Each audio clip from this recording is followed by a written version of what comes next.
Instant manifestation is the case all the time.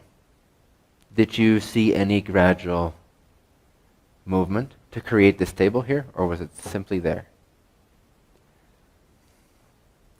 So every manifestation is an instant manifestation, because in fact, as some of you who have come here more often know from my teachings, is that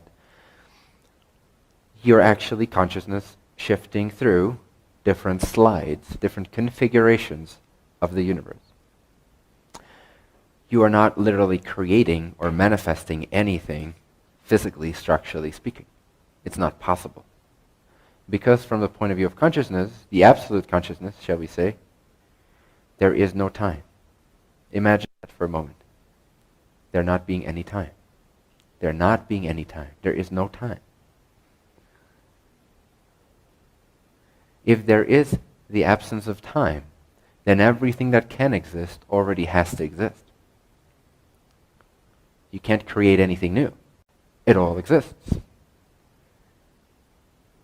20,000 billion years from now is already here. Any alternate reality configuration of what we would call, from our position here in this universe, 20,000 billion years from now, exists right here, right now. It has to, because there's no time, and everything that can exist does exist. So it already exists. Where does it exist? Inside your consciousness. How amazing. Infinite creations exist in one central meeting point, and that meeting point is consciousness, the free agent, awareness, you. And you, as your I am individuation, are pouring a portion of yourself out into a particular linear, seemingly linear reality. And so your consciousness moves through a particular understandable, logical sequence of parallel universes all the time. Every second you're doing this millions, billions of times. So fluidly that you don't have any idea that half of the time you don't exist. Every other nanosecond, nothing is here. And then every other nanosecond, there's another frame, another configuration of energy, another configuration of creation showing up inside your consciousness. Now, if you do this a billion times every second, like a light switch flickering on and off a million times or a billion times per second, how would you know? But once you get this, it starts to make sense, because movement, you start to instinctively know that movement is an impossibility. Change is not possible, structurally speaking. Change is not a possibility. Something that is cannot become something else. It's impossible. Very logical. Maybe not yet, but at some point. It will be very logical that something that is cannot become something else. It's impossible. A frame will always be that frame, and every parallel reality is in a timeless stasis. It already existed before you had any awareness of your sense of self. And it will always exist 20,000 billion years from now. It will still exist.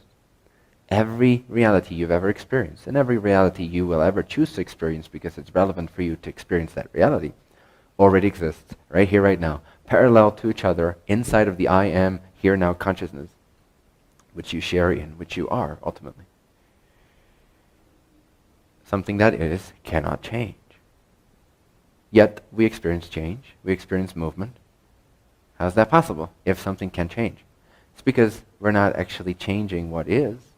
We're shifting through an alternate configuration of what seems to be here, which implies that every nanosecond you have a 100% completely different body, and there's a 100% completely different sun, and there's a 100% completely different Milky Way galaxy that you're conscious of.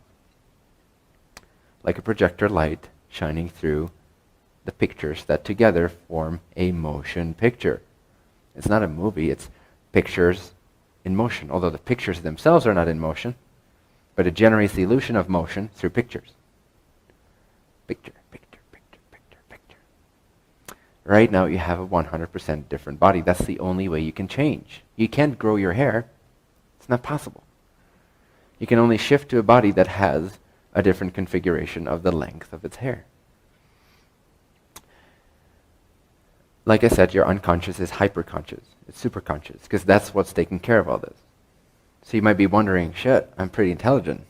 For me to move through all these alternate parallel realities, and while I'm focused on my relationship with something or to something in this world, seemingly lost in the sense of separation and illusion and circumstances seeming real, simultaneously, I manage that every billionth of a second, I'm moving into a parallel configuration of this universe where my body has a slightly longer structure of hair. That's pretty amazing. And that's just one aspect of the things that you constantly regulate. So what we call the unconscious is really superconscious. Does that make sense? And this is what is, or we could simply sort of generally call it the higher self or higher consciousness. And it is what is generating our reality in the way that we are generating our reality. It is what is regulating our agreements. It is what is deciding what is next and what is next and what is next, so that you, from your lower self point of consciousness, can actually be the participant in your own creation, seemingly separate, but not really, seemingly the receiver, but still actually the giver to itself, so that it can then focus only on the play inside of the stage, and it doesn't need to worry about the stage itself. The stage is set. You can change the stage, but the stage is taken care of for you. Gravity is here. It's all regulated. The way your hair grows, etc. The Earth orbiting, shifting all these parallel realities that then seem to form a linear causal reality is all taken care of for you, and it's providing you with the stage you need to play out your individual theme. So that you can learn, so that you can express yourself from a very limited point of view, but the expansion you gain from meeting from a limited point of view is massive. In a way, we could almost say that the more consciousness limits itself from its lower self point of view, the more it seemingly becomes this individual in a play, even though from a higher point of view, it's regulating the very universe that it exists in every billionth of a second. From this point of view, the learning that is extracted adds to the expansion of that soul consciousness, the I am consciousness, that is at the core of your individuation. We could call it soul.